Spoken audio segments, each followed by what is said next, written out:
বলেছিল আমাকে যে আমাদের চুল এরকম ড্রাফ and dry, frizzy hair, even আমারও ফ্রিজি হেয়ার, কিন্তু হার্বাল শ্যাম্পু লাগানোর পরে না সেই জিনিসটা ফিল হতো না।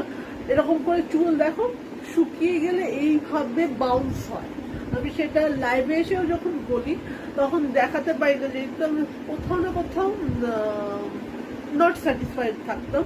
কিন্তু আজকে শ্যাম্পু করার ঠিক 1 ঘন্টাও হয়নি, ঠিক 1 ঘন্টাও হয়নি, যখন তুমি দেখতেই পাবে তোমরা যে আমি শ্যাম্পু করার পর, চুল ড্রাই আউট করার পর তোমার তখন তোমার ভিডিওটা শেষ হয়ে যায়। তারপর আমি প্রপারলি শ্যাম্পু করলাম, কারণ এই পোর্শনটা আমার বাকি ছিল।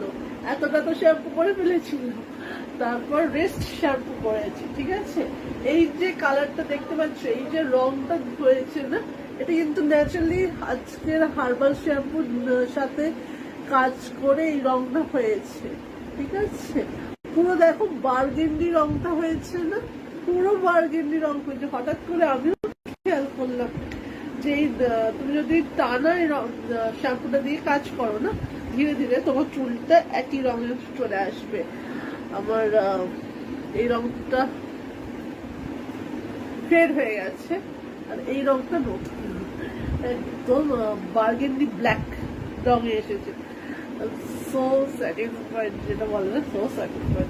আচ্ছা, যেটার কথা বলতে এসেছিলাম, হার্বাল শ্যাম্পুতে আমি তোমাদের কি কি দিতাম, আমি দিতাম তোমার জেলের মধ্যে তোমার ফ্ল্যাক্সিড জেলটা দিতাম। আর এই শ্যাম্পুতে কি দিয়েছি, এটাও তো তোমার হার্বাল শ্যাম্পু, এটার মধ্যে কি দেওয়া হচ্ছে, এটাতে আরো একটু বেশি করে জেল দেওয়া হয়েছে, সাথে অ্যালোভেরা জেল দিয়েছি। ঠিক আছে, সাথে তো নারকেল তেল ছিলই, নারকেল তেলের সাথে তোমার ময়েশ্চারাইজার লক করে থাকে।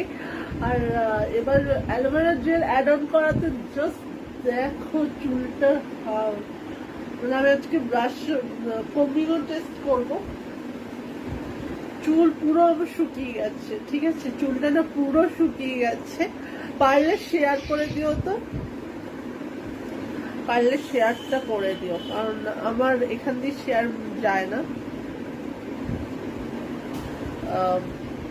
পারলে শেয়ার করো, তাহলে কেউ জিনিসটা ঘুরতে পারবে।